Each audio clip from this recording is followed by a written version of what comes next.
আমরা বিভিন্ন রকম ভাবেই তো মুরগির মাংস রান্না করে খাই। আজকে আমি মুরগির মাংস দিয়ে খুবই মজার একটা রেসিপি আপনাদের সাথে শেয়ার করব। আসসালামু আলাইকুম এভরিওয়ান, কেমন আছেন সবাই? মুরগির মাংসের সাথে শুকনো সিমের বীজের ডাল দিয়ে খুবই মজার একটা রেসিপি আপনাদের সাথে শেয়ার করব। যদি আমার ভিডিওটি ভালো লাগে তাহলে অবশ্যই আমার পাশে থাকবেন এবং ভিডিওটি শেয়ার করবেন।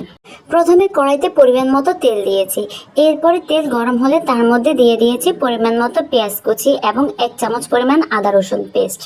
এরপরে এগুলো 4-5 মিনিটের মতো ভেজে দিয়ে দিয়েছি একে একে পরিমাণ মতো হলুদের গুঁড়া, মরিচের গুঁড়া, জিরা ও ধনিয়া গুঁড়া এবং স্বাদ মতো লবণ।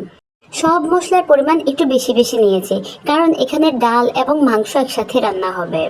কয়েক টুকরো গোটা গরম মশলাও দিয়ে দিয়েছি। সব মশলা কয়েক মিনিট ভেজে তারপরে পরিমাণ মতো কিছুটা পানি দিয়ে নেড়েচেড়ে ঢাকনা দিয়ে ঢেকে দিয়েছি ভালোভাবে কষানোর জন্য। আমি আবারও বলে দিচ্ছি, এখানে যেহেতু আমি ডাল এবং মুরগি একসাথে রান্না করব, তাই মশলাপাতির পরিমাণটা একটু বেশি করে দিয়েছি। কয়েক মিনিট পর ঢাকনা সরিয়ে মশলাগুলো ভালোভাবে কষানো হলে আগে থেকে ধুয়ে রাখা মুরগির মাংসগুলো দিয়ে দেব এবং ভালোভাবে নেড়েচেড়ে মিক্স করে আবার ঢাকনা দিয়ে ঢেকে দেব কষানোর জন্য। আপনারা আমার এই ভিডিও কে কোথা থেকে দেখছেন কমেন্টে কিন্তু অবশ্যই জানাবেন। কয়েক মিনিট পর ঢাকনা সরিয়ে মাংসগুলোকে ভালোভাবে নেড়েচেড়ে আবার ঢাকনা দিয়ে ঢেকে দেব।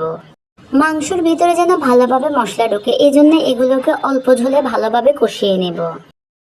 ভালোভাবে কষানো হলে মাংসগুলোকে নেড়ে চেড়ে তারপরে পরিমাণ মতো পানি দেব।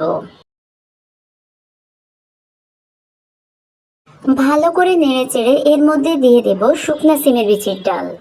শুকনা সিমের বিচি ভেজে এই ডালগুলো বানানো হয়েছে। এই ডালটা ইচ্ছে করলে গরুর মাংস দিয়েও রান্না করা যায়, কিন্তু আমি মুরগির মাংস দিয়ে রান্না করেছি। মাংসের মধ্যে ডালগুলো দিয়ে ভালো করে নেড়ে চেড়ে মিক্স করে নিব। ডালগুলো দেওয়ার পর কিছুক্ষণ পর পর অবশ্যই নাড়তে হবে, না হলে নিচে দিয়ে পোড়া লেগে যাবে। কয়েকটা গোটা কাঁচামরিচ দিয়ে দিয়েছি। প্রায় 1.5 চামচের মতো গরম মশলা গুঁড়ো দিয়েছি। এরপরে ভালো করে নেড়েচেড়ে কিছুক্ষণ রান্না করব। সিমের বিচির এই ডালটা সিদ্ধ হতে কিন্তু মোটামুটি ভালো সময় লাগে। এই ডাল প্রেসার কুকারে রান্না করা যায় না, অবশ্যই পাতিলে রান্না করতে হবে। ডালটা বেশ কিছুক্ষণ আমি রান্না করেছি। যদিও ভিডিওটা অল্প সময়ের, কিন্তু ডালটা রান্না হতে অনেক সময় লেগেছে। মাঝে আমি মুরগির মাংসের পিসগুলোকে তুলে রেখেছিলাম, কারণ মাংস বেশি সিদ্ধ হলে খেতে ভালো লাগবে না। এখন যেহেতু ডালটা হয়ে গেছে, মানে সিমের বিচিগুলো নরম হয়ে গেছে, তাই আমি তুলে রাখা মাংসের পিসগুলোকে আবার দিয়ে দিচ্ছি। মাংসের পিসগুলো দিয়ে আবার ভালোভাবে নেড়েচেড়ে কিছুক্ষণ রান্না করে নেব। এই তো আমার শুকনো সিমের বিচির ডাল দিয়ে মুরগির মাংস রান্না হয়ে গেছে। এই ডালটা এত মজা, যদিও বা সিমের বিচির ডালটা প্রসেস করা একটু কঠিন। তো পুরো ভিডিওটি আপনাদের কাছে কেমন লেগেছে? যদি ভালো লাগে তাহলে বাসায় অবশ্যই ট্রাই করবেন। ধন্যবাদ।